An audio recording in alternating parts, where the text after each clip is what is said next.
Welcome to mypersonalfootballcoach.com's Soccer Player Development Podcast. Discover all the secrets, hints and tips about soccer player development and soccer coaching from some of the leading figures in world soccer. Here's your host, Saul Isaacson-Hurst.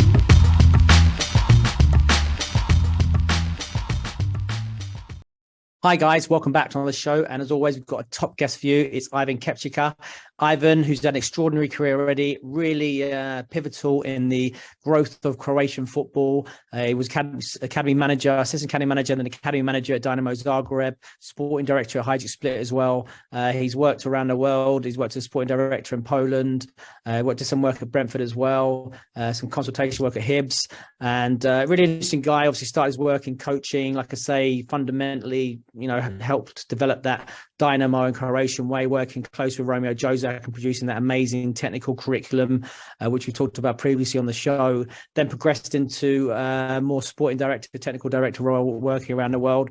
Just really interesting guy, just really interesting. Really talks about, I'm trying to get into the nitty gritty there, find out why Croatia's been so fantastic, so dominant, so overperforming for a country of only 4 million players, how they keep, doing so well at the highest level and producing technical players. So really interested me as a technical coach. So we talk about that technical curriculum, the way they produce players, that real focus on individual flair and technique, and that effective use of isolated training, unopposed work, as well as game stuff. So really interesting. I know you're going to enjoy it. He's a real top guy, really intelligent guy. I'm really privileged he came on the show.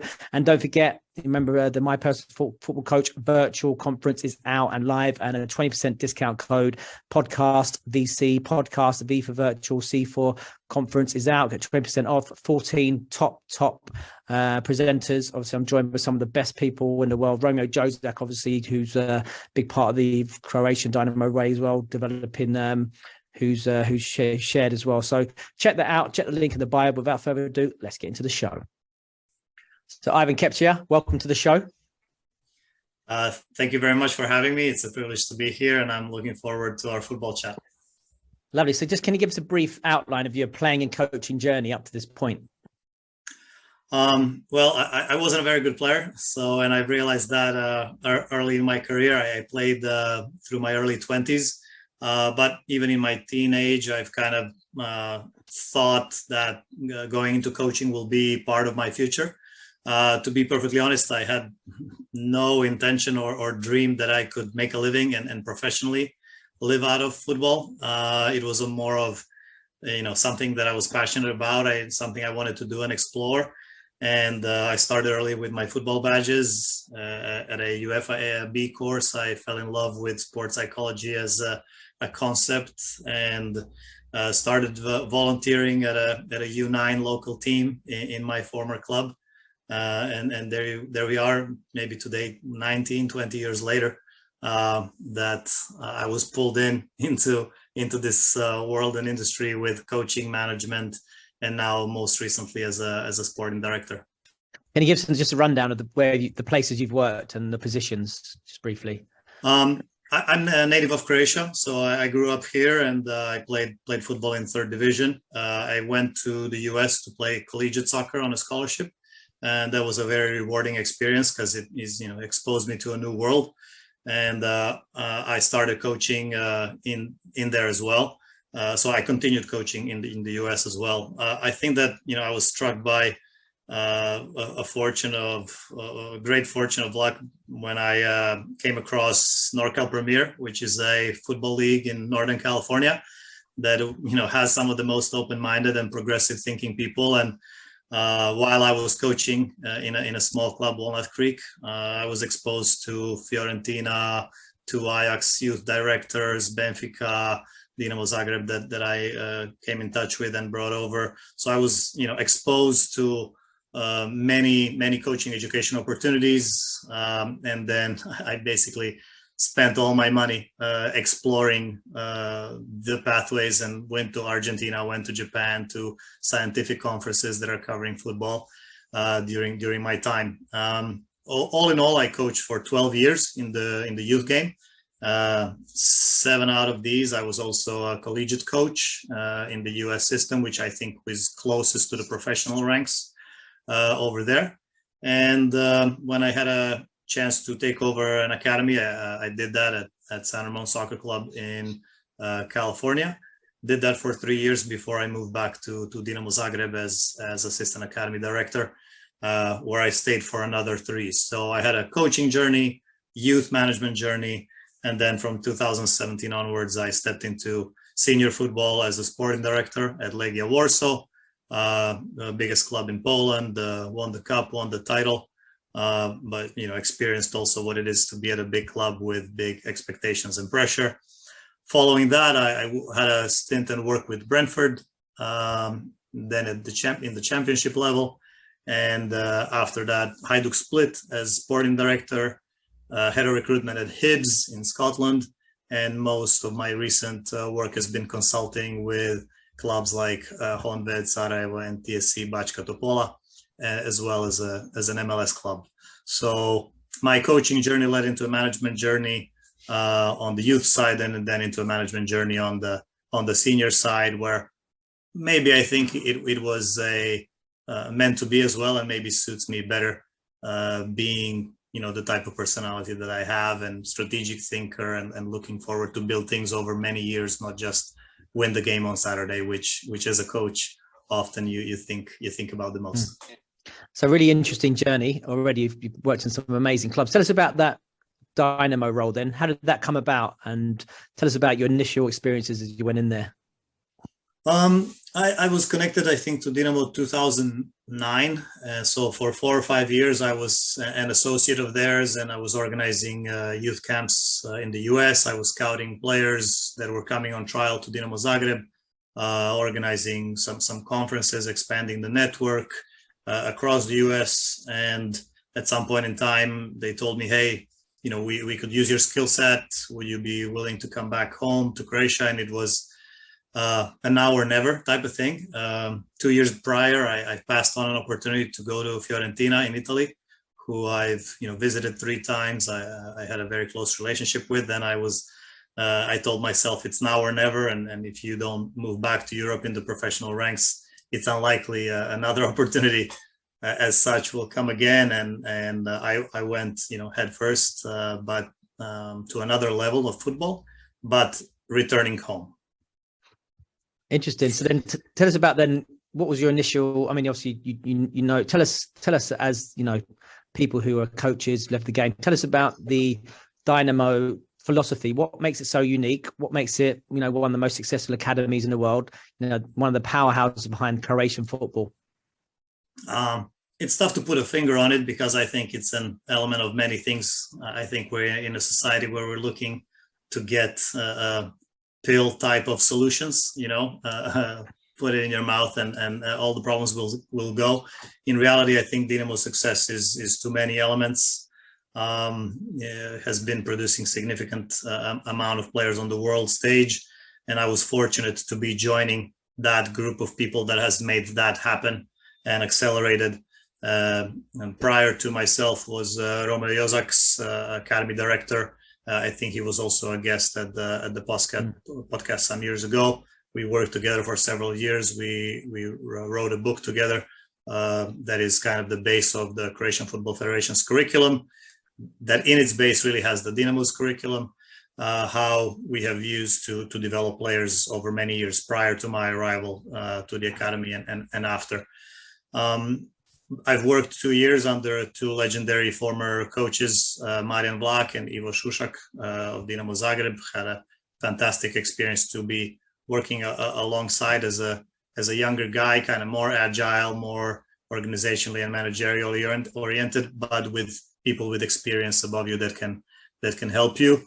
And what I can say is that it was amazing to see some young players like Josip Brekalo, like Joško Gvardiol, coached by some very talented young Croatian coaches who actually since then have emerged to the Premier scene as well, to the pro levels, and work together and kind of building their pathways, managing their relationships, scouting the best possible talent that there is in Croatia to come to Dynamo, and then put it all together in a mix so that as a final product ends up being many titles for the first team, many international sales, many European stage appearances for the club. Can you sort of like, I know it's difficult, but to give us, sum up what talk about that fantastic book you wrote with Romeo. Yeah, Romeo's a great friend of the show. I know Rome very well, another legend in Croatian football. Tell us a bit about, that in practice, though. What's that curriculum like? Tell us about that. It's very detailed, there's a lot of quality there. Can you sum up for us to what does it mean to what's the Dynamo, Zagreb, now Croatian DNA in terms of player development? What's keys to it? I would say number one, it was, and we kind of outlined it in our book in the 5 steps. So bring the best possible players. So there was never, ever a boundary as to who we should bring. Find the best possible players you can from quite a small player pool in Croatia, to be fair. Only, below 4 million that we're recruiting and scouting for initially. And then only in the older age groups, you're able to expand that further. Find the most talented coaches, and all of them were from Zagreb area. Again, fortunate to be in a capital. Put them together, expose them to the highest levels of competition, fight against the best teams in Europe on a daily basis, and have the internal competition do its work, and put a proper program in place, which is the curriculum that you've mentioned. That was something that they were working through. So in that curriculum, maybe we outline some things that are important to us. So we feel that a developmental style of play is kind of already in our DNA. So in the Balkan area, I would say in former Yugoslavia, the football that was, short passing on the ground, creativity, flair, skill above all was always valued more than anything else. I do think we have some competitiveness. Maybe it's in our genes, maybe it's below our genes. I don't know how to explain it, but we are a very playful culture in that sense, quite competitive. And that's, when it moves into the sports arena, also helps to have that, and people end up calling winning mentality, which is a term which I don't like to hear or even repeat myself, because I think it's a mix of many other elements, the competitiveness, the courage, aggressiveness, however you want to call it. But those things need to be coming together in the players, in the coaches. And I think also the pressure from the club itself that was relying heavily on us forming players to be sold for value. So we had to produce, they had to promote them in the first team, and give them a platform, and then resell them on, and that money was then feeding the club further. So I do think that Dynamo's success today in playing Champions League, Europa League, really started maybe 15 years ago, when the budget was 10 times smaller, and you had to grow it bit by bit in quality of players and the level you were actually able to reach. Interesting. Mentioning the flair there. Yugoslavia used to be known, they used to call the Brazilians of Europe, right? That was their tag name. They're very much those flair players. What I'm trying to, get out of you is that, because I've been there a couple of times, experienced the training there, very much, an emphasis on individual possession, individual technique, individual brilliance. That's what so how do you, what in the curriculum helps you get that out of players in practice?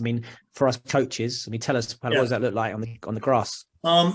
As a young coach myself, I caught myself sometimes coaching an under 13 or an under 15 team, and you want it to be a team quickly. And part of I think Dynamo's success was that we really, not that we didn't push it, we pushed away from that agenda. We pushed towards, let's develop the player within a team setting the most that we can. So you could see that a lot of our methods actually reflect that. So a lot of individual training, supplemental individual training for players in the team that are even with a separate coach that is maybe a former legend of the club that can, demo amazing technical elements and be an inspiration to the young players as well.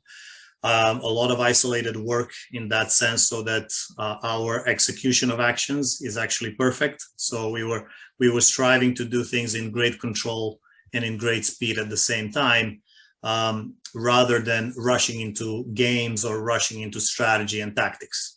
So that's maybe some of the parts that you've seen, where quite a methodical way of developing individual small group setting, and then team setting as something that comes more important only in the oldest age groups.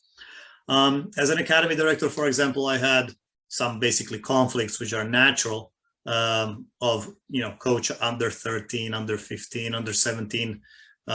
They would very often play a player, and you can see that the player is already in the comfort zone and cruising. Let's say a midfielder, right?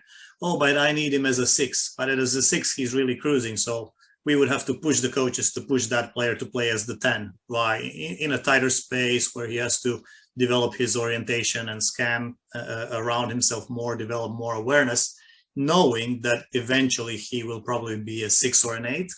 But during the growth process, you want to be pushing him outside of his comfort zone. So an example of a player that I coached who was a 10 in my years in the national team within Nicola Moro. He's now in Bologna. Clearly at the top level of senior football is a 6-8. So you have to be making these type of things. When I was coach of the under 17s of Dinamo, we pushed 3 players up from the under 16s to play up all the time. So that is another way of putting development above, forming a winning team where you're exposing players to higher levels of competition on a daily basis, which I think now these are methods that are quite normal, that you're pushing players up as early as possible and accelerating their pathways. I think more and more clubs are giving individual attention to their development. I understand that in football philosophy, there is this wave of running into football games. We don't run into them. They're an important part of our training. But I would say that as much as having quality decision-making, we feel that quality execution is as important. And doing that in isolated circumstances helps perfecting the technique so that when you get to the world stage and you have a great idea that the ball gets where you wanted it to go. That's interesting, isn't it? Because I was going to ask about that because obviously that you see that a lot in terms of social media, like you say, the pushback from some elements, some people saying that you shouldn't do anything in isolation. If you do something in isolation, it doesn't transfer to the game. What are your thoughts on that? Because obviously that's a big pushback. I've worked in county football where pros isolation is a big part of my work in conjunction with opposed practice. I think most top academies will do that. What would you say to people who are pushing back at that, who are maybe listening to the voices saying don't do anything in isolation or just do everything in games? Because obviously, and also just quickly, you mentioned science. Your work's heavily based in science as well, isn't it? It's not just something you thought up. You're actually a scientific based process. Correct. We try to think of technique as automatic, subconscious execution of an activity, right? So we're trying to get that hammered in so that it happens on the pitch at amazing speed without a thought, really. You're just executing something that your body already knows. And we feel that having enough repetition of a specific, and this is scientifically proven, right? Do something as many times as possible. The neurons are going to create the synapses. The synapses are going to get myelinated and the signals are going to travel faster through it. So science kind of backs up that idea. Practice from the best players in the world, not just of our sport, but I think competitors in other sports also say that high volume of low intensity repetition is very important to perfect a technique that then kind of becomes part of their body, part of their movement. So technique is movement with the ball, basically, or moving the ball with your body's movement. So we feel that both theory and practice support what we're doing. And also the best academies in the world that I've seen are not running away from doing this at all. It's just a matter of how they call it and how do they find it or separate it in a way. I do think that going, quickly to the game often rewards players because that's more fun for them.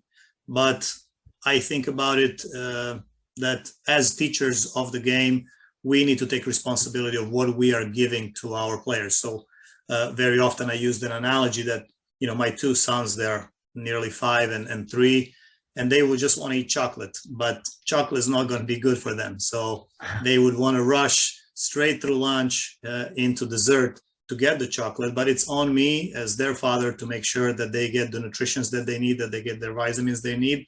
And that sometimes means that we need to find ways to hide certain vitamins, carrots, peas, in a soup, sometimes next to another thing that they like within a meal, and give them something that maybe is not as perfectly lovable as chocolate is, in order to get the chocolate at the end. So our mentality really was, let's always give them, even if you watch under 8s, 9s, 10s, 11s in Dinamo, every game, every practice will end with a 20 to 30 minute game, because we do feel we need to feed their passion. We need to feed their ability to play the game with their friends in a competitive environment, even more so now that the kids are playing less on the street.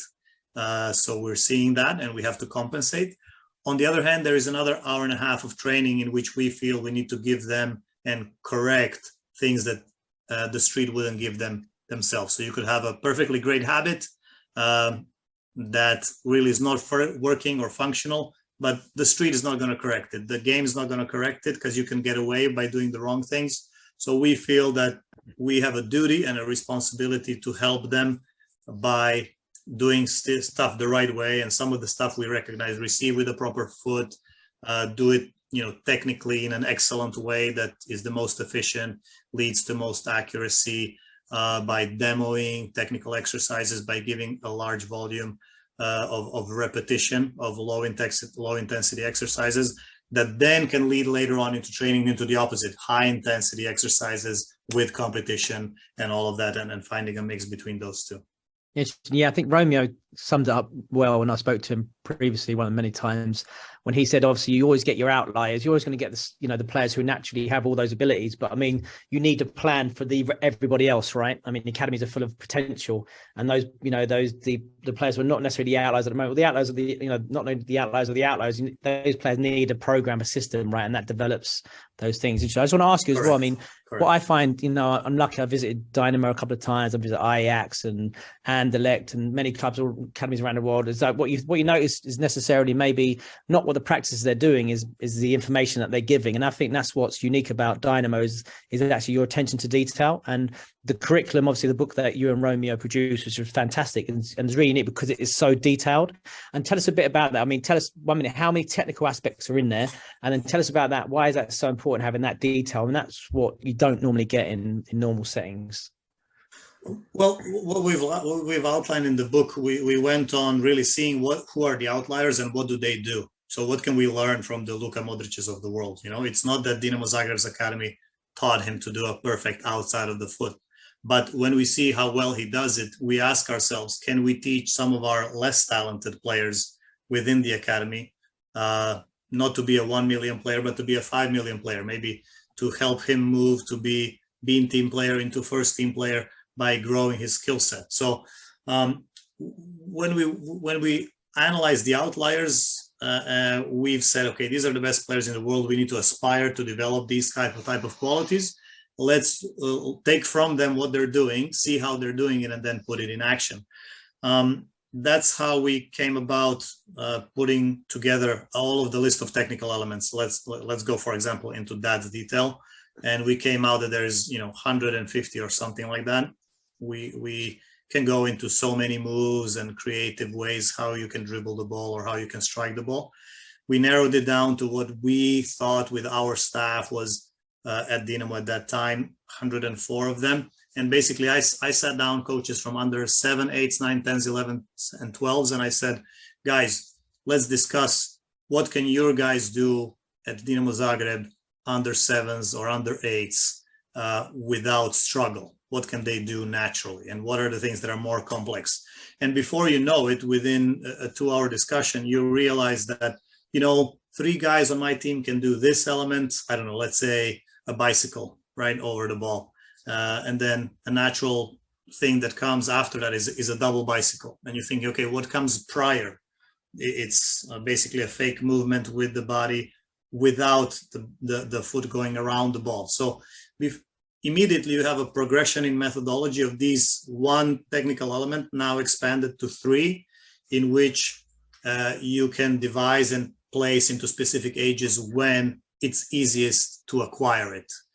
Now, that worked for our club, and we highlighted in all of it, as a coach, don't copy paste it, use the methodology, and you have for example, I could imagine myself going back to my team, which was under 11 in the US, and if they were only able to do what Dinamo kids do at under 8, that's where I need to go to, and then go into progression, making it more difficult, more complex, one step at a time. So it did come from thinking and research. It came from the applied world, and then it was tested with the actual coaching staff and with the reality of players that we were working with, probably the most talented kids in Croatia. So to be fair, and even that is not the most homogeneous group that everybody can do it, right? So in any team that you have, somebody can juggle 10, somebody can juggle 20, somebody can juggle 50, and they're the same age and they play on the same team. So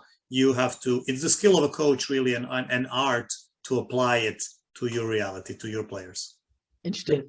And do you think, I mean, Chris Doherty, who we both know, made a good example in the last episode. He talked about the unique situation within Zagreb where there's no subscription to school. So some kids go to school in the morning, some schools go in the afternoon, and that means you actually have a lot of small group training, which obviously then is a heavy technical thing. Do you think that also that sort of like perfect storm has created a situation where actually these guys are just technically better than most other players in the world at the moment? Yeah, I mentioned it several times in my lectures at Real Madrid Master when I show to them how our school system works, that half of the kids are in school in the morning and the other half in the afternoon, and that our coaches therefore have to be full-time, coach in the morning, go home, come back for the afternoon or evening session. They were blown away. How can you even work with that? But in reality, I think it's a blessing in disguise, because it does force us to be thinking individual and small-sided rather than strategic 11 versus 11 type of thing. I hear often coaches saying, "Oh, I can't coach unless I have 11 versus 11," and I go nuts when I hear this type of sentences, because I do believe that so much can be done in smaller numbers, and that this school system is actually helping Croatian football develop and focus more on developing the player. So I could also say maybe that's why we have not developed our strategies in team tactics to the details that maybe you see are super present in Italy, for example. I was there in Fiorentina several times, and the amount of detail in their team setting is incredible, right? And I was fortunate to be learning from that. But I can't expect that I give my coach one night a week as a full team, and that they were going to be as organized as a team that trains, 5 or 6 days a week all together. But I do believe that out of this, I can get more in terms of individual player development. Yeah. Hi, guys. Hope you're enjoying the show. Just want to say, remember, the My Personal Football Coach virtual conference is now live. 14 presenters, 14 of the world's best player developers, some of the best coaches, and from around the world. From some of the biggest clubs as well. Check it out on mypersonalfootballcoach.com, and an exclusive 20% discount code, podcast VC. That's podcast V for virtual and C for conference. That's a 20% discount just for you. And listen, you look at it, some of the best: Chris Ramsey, Lewis Gota, Chris van der Hagen, Romeo Jozak, Philip Sheed, Paul McGuinness, and many, many more. These are some of the best player developers in world football, giving you quality insight. Like I said, you can download now and keep forever and watch and check it out, because nothing else like it in the world. It will help you take your coaching game to the next level. Without further ado, let's get back into the show. I think that's interesting. I mean, I think you've hit the nail on the head there, as they say in London here in UK, is that I think when I work in academy football, you're exactly right. The team coach is thinking about the team, even because obviously I'm an individual coach. If I'm working with an academy or I'm consulting, I want to get the access to the players, but they're like you say, it's almost like, no, I want to work on, defense against attack, or, I want to work on recovering the ball and stuff like this. When I was thinking, especially with the younger players, we're missing a trick here. Why aren't you spending your time on individual possession? But I suppose it's the problem, isn't it? It's the issue is that coaches often associate how their teams play on the weekend with success, and maybe the management do as well. So you have to be very brave. You have to be very brave and have less of an ego and say, well, actually, it doesn't really matter. how we play in terms of how we always say who's got the best players, right? If you've got 3 or 4 of the 5 best players on the pitch, then you're doing something right. Correct. Our obviously result is important. It's important to the players. It's important for their growth, for their confidence. A match is feedback for them, and it's emotional fuel for them to continue doing what they're doing. So that should not be disregarded. But I think the management is quite important, that sends a clear picture to the coaches of what really their KPIs are. And I think those can be different in an amateur setting, where maybe you're all about make sure the kids come back, make sure that you're serving the whole community, make sure that you have a large base. And then in academies like Dynamo's or academies on this level is about selecting the best possible players from around your environment and ability to improve their skill set. So if we're able to see that our players can do, many things, then I think that's a much stronger signal how we're doing, whether then did we win that game or not. I can give you an example. Joško Gvardiol, who is now at the World Cup, center back for Croatia, lefty. I watched him play first at under 13s, and he was in a game, he was a left back. And on the wing, there was another player who currently plays in Croatian second division. And I had to fight with the coach to say, hey, we see Joško is very talented. Yeah. Why are you playing him at left back? But, he's doing great. He's likely going to be a left back in the future. I said, I agree with you. I think, you're not blind, but can we develop him, playing him higher up the pitch on the wing, right? And he was like, yeah, you're probably right. So let's mix it more. And he put him in that situation. Now, fast forward 3 years later, I watched him and I think it was under 15 or under 17.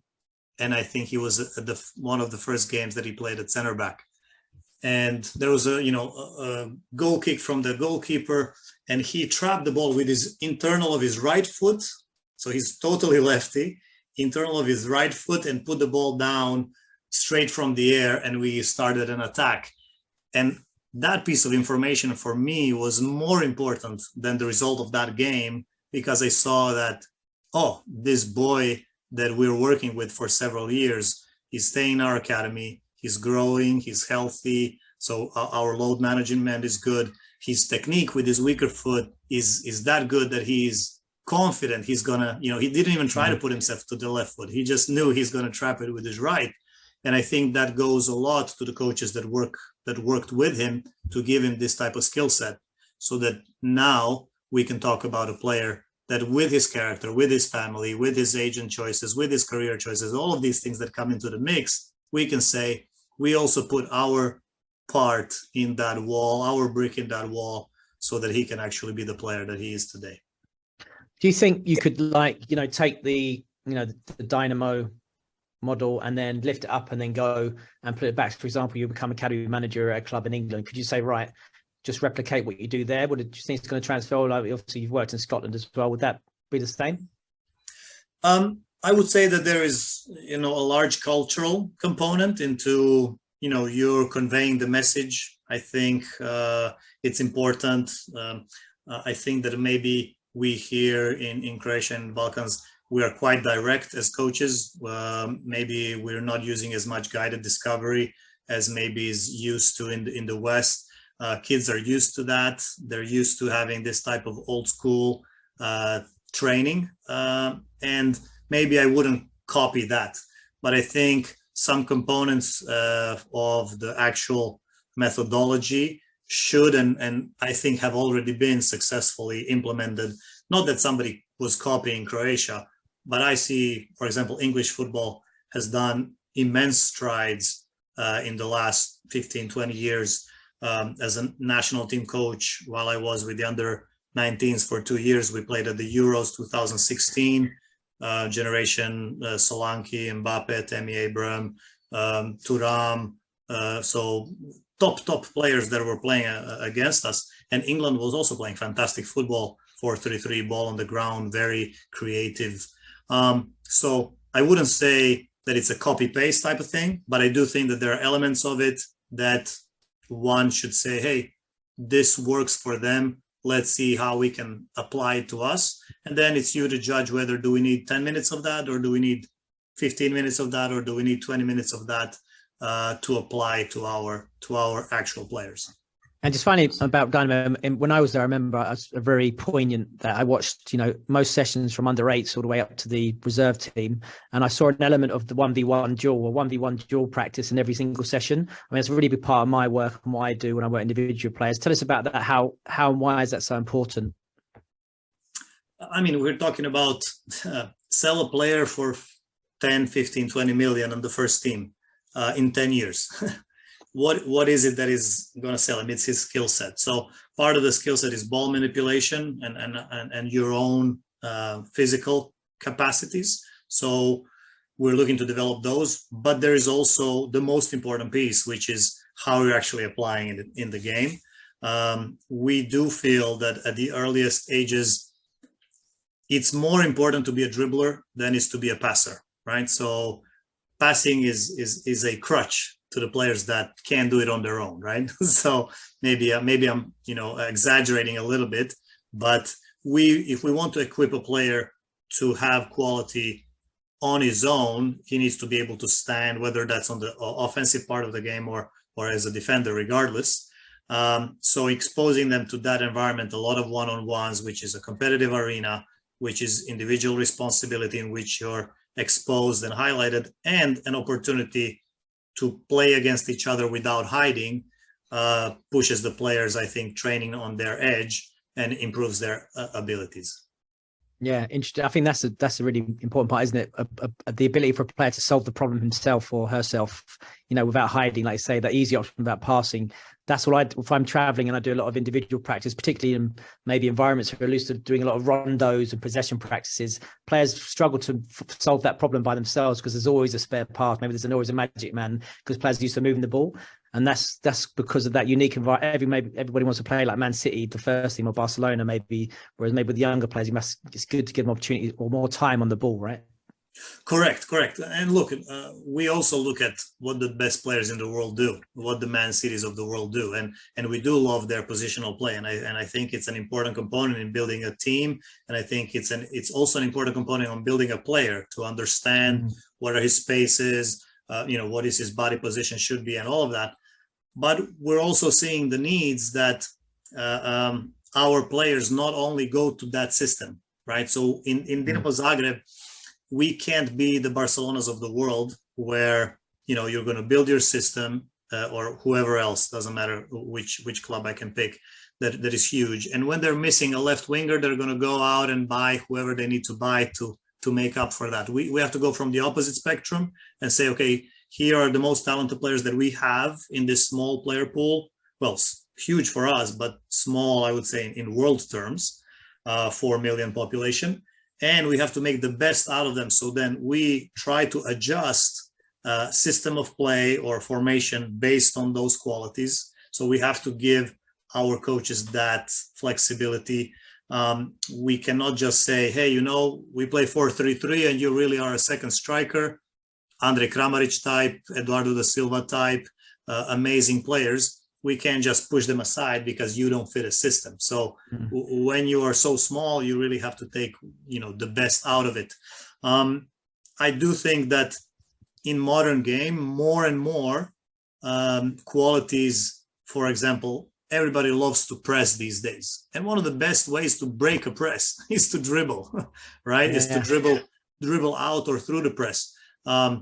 In this World Cup, maybe Mateo Kovacic was instrumental to us as a national team. Luka Modric has this capacity himself to just run out of pressure easily.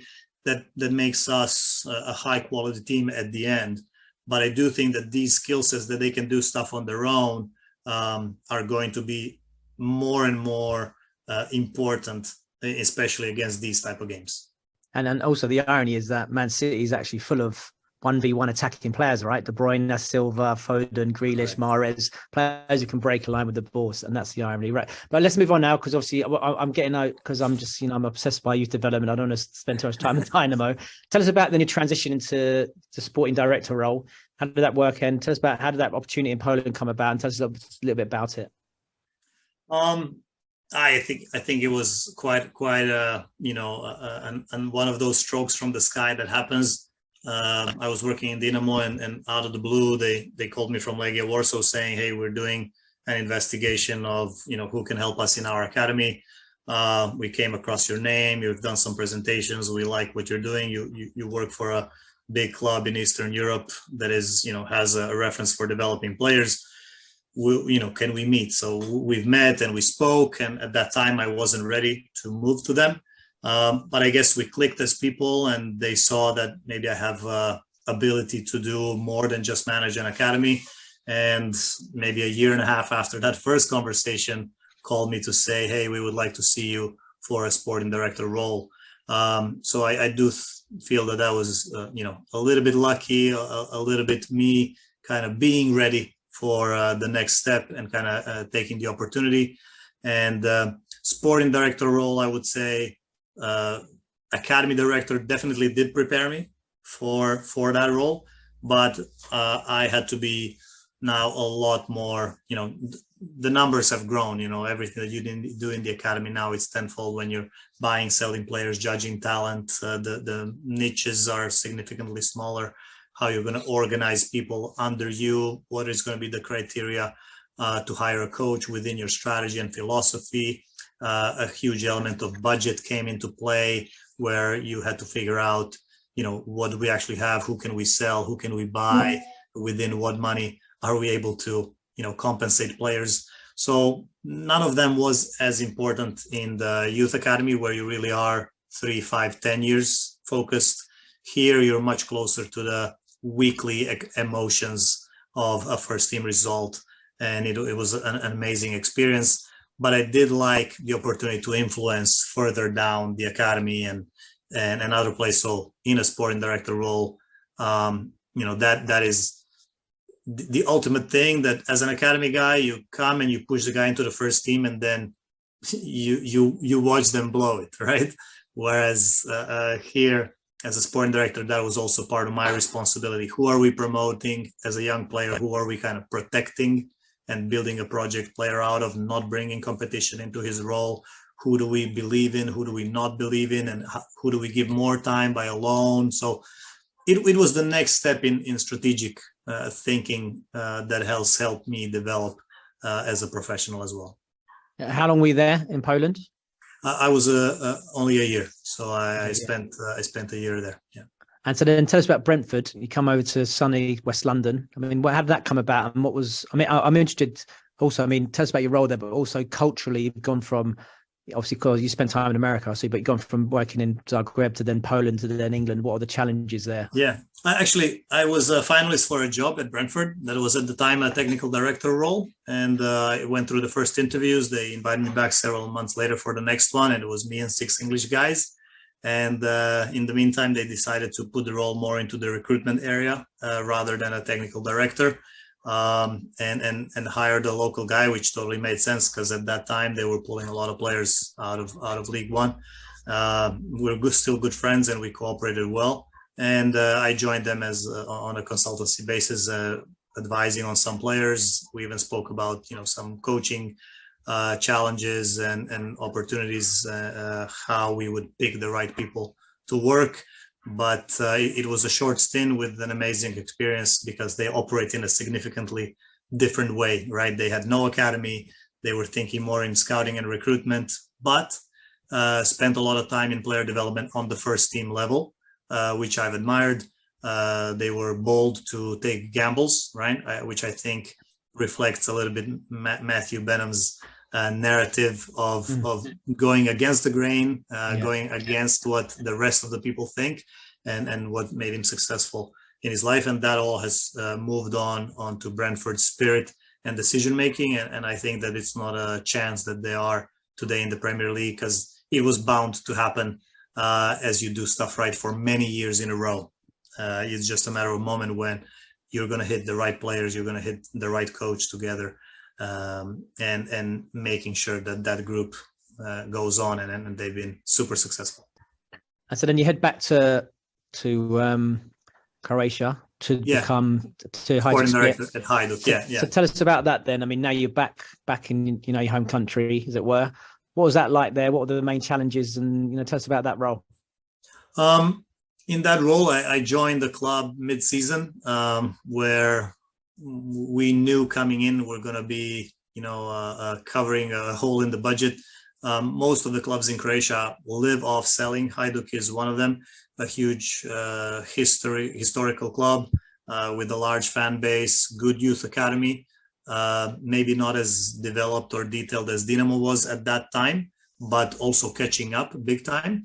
But it has produced significant players for the Croatian national team. Even at this World Cup, I think there was several players from the region, very, very significant. Ivan Perisic, now at Tottenham, Marko Livaja, Mario Pasalic, Atalanta's player, Nikola Vlasic, Torino. They all had very important roles within our national team for years now, and in particular in this last month in Qatar.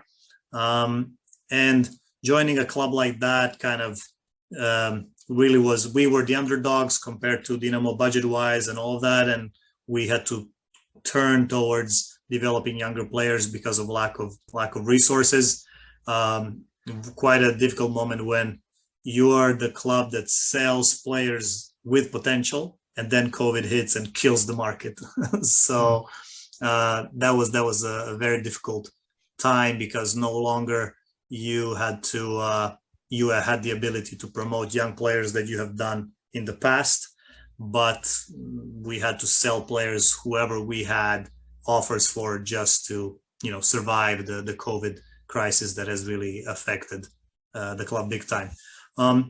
It also gave me another element of being at home, public persona, under a lot of pressure, high expectations, but I enjoyed the daily work with my people in the club, and those are the things that are necessary for you to feed your own passion and enthusiasm to kind of push through new things. Then a new president arrived. Did you try? Sorry to interrupt them. Did you try then? Did you think about your coaching background? Did you look at the coaching setup in the academy and what they were doing and try and have an influence on that, like you say, to maybe try and improve or modernize? Or that would have been part of the next step of my job. At that time, I was just too occupied in, forming millions out of nothing, out of the roster that we currently had, and try to replace it with cheap, affordable players from the region just for the club to survive. Because I was really pushing hard not to let anybody go from the academy. I know a lot of clubs that have been bleeding all over Europe due to COVID. So I find one of my biggest successes is that I've protected every job in the academy that there was, knowing and understanding that this is vital to the club going forward. So I really didn't have a chance to influence the work in the academy that much. It was more about how do we, in this dead market, try to sell some players that can keep us going. Interesting. I said, and tell us about then your next role. So you go back to the UK, to Scotland, right, in Hibs, and what was that? Yeah, at Hibs, Graham Matthew was the sporting director at that time, and we kind of met somewhere online, I think on a transfer room Zoom, and we really liked each other. We started talking about working together, and part of my role of joining Hibs was to kind of internationalize a little bit their operations and bring some knowledge on player development, but also players from abroad that maybe have not been as present in Hibs era. And I was with them just for 5-6 months, and then as Graham left the club, I did as well. I didn't feel that we had a clear idea and vision where I can actually contribute. So I've decided to move on, but it was a great experience because I get to watch the Scottish League, compare. You have to guess which players are going to go there, do well, adjust, have the qualities that we have in this area or in continental Europe, and then be able to adjust. So it's a professional challenge for me that has really helped me adapt to another culture, to another style of play, which after Poland, after working for Brentford, has helped me. And now I'm doing the same for Hungary, for Honved. So then tell us about your current role then, because now you've gone away from the technical director, sporting director role into just consultation with several clubs. Tell us about that. I mean, tell us about the decision process and what are the benefits of that for you? My first experience of being an advisor to the owner in a sports sense was in Sarajevo, Bosnia, where a new enthusiastic owner took over the club, and I could not take over the role, but was a great guy, and I wanted to help him in the process. And that kind of spiraled into moving my career a little bit in that direction. I still have sporting director ambitions, and I'm likely going to be a sporting director again in a club when everything fits well. But I'm really enjoying this moment in which I am able to interact with the ownership groups, help them develop a strategic platform, and then put and select the right people to work within that framework. So I'm fortunate to have Chris Doherty be the main guy in Honved. We are gonna probably hire throughout this spring a sporting director for the Hungarian club in Serbia, TSC, that I work for. Because I do feel that that's what the club needs as the next step. Very often clubs move ranks in terms of what do they do on the pitch. So they have better players, they have a bigger budget, they bring better coaches, but then they don't develop the scouting network or their strategic process. They don't develop their sustainable process. They don't develop their soft infrastructure. So forget about having databases, tracking players over a longer period of time, or promoting players into the first team, or even small things like having a good medical care for their players, a good legal department that supports in your international transfers that all of a sudden happen. For example, in TSC in Serbia, we sold a player this summer for 1.6 million, which is 4 times more than their last ever biggest sale. And now that entails now an international transfer of another kind between unknown clubs, different legal systems between Russia and Serbia. So, coming in with auxiliaries or people from my network is helping these clubs grow and formulate and be stronger as entities. That's how I see my role. Would you ever consider going back into the coaching? It's always, when you're a coach forever. It's always itching. Depends on really what the environment and the moment would be. I do think that maybe it's more natural for me as a long-term thinker to be in these kind of long-term roles, which sporting director and academy directors likely are. But I do love being in the locker room with the group of players and kind of seeing them grow. When you hear from some of your past players how you've impacted their life or how you've directed them as people, not even as football players, there's nothing better that you can hear. So I really enjoy that. So there, in the right circumstances, there could be an opportunity, and I might take it as well to go into coaching as well again. But I do think that maybe my natural tendencies right now and my skill set has really developed deeply into, managing budgets, buying, selling players, gathering the staff that works under you and alongside you, getting the right people to put that methodology in place that we spoke about before, and actually being operatively in the nitty-gritty day by day.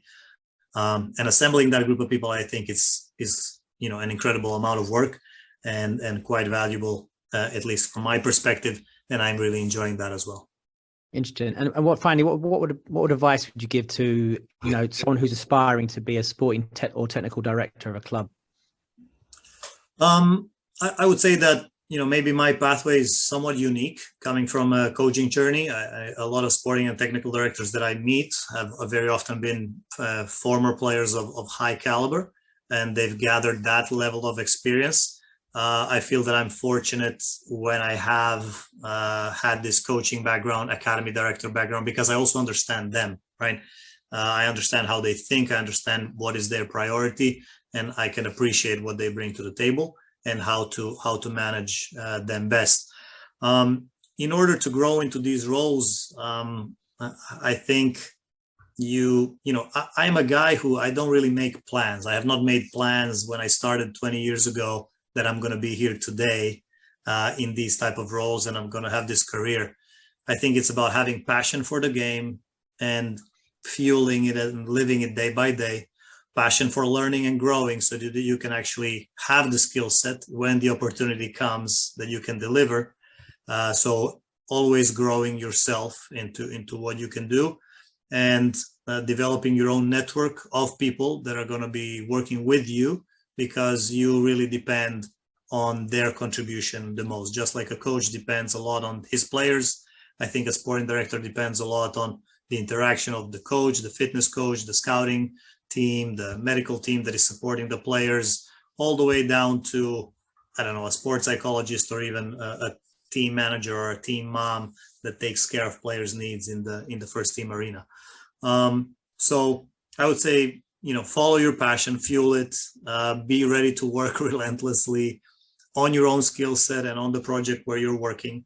Really, most of my jobs that I've obtained have come through volunteering at something while I was working something else to survive. So I think that being willing to do the extra mile and the extra step is what I value. And even right now, I formed a small scouting group, and I want to see who is going to sustain their volunteer type of status and role before I can, see which one grows to take a full-time or a part-time and then a full-time role, and go through the tests of time, of endured motivation.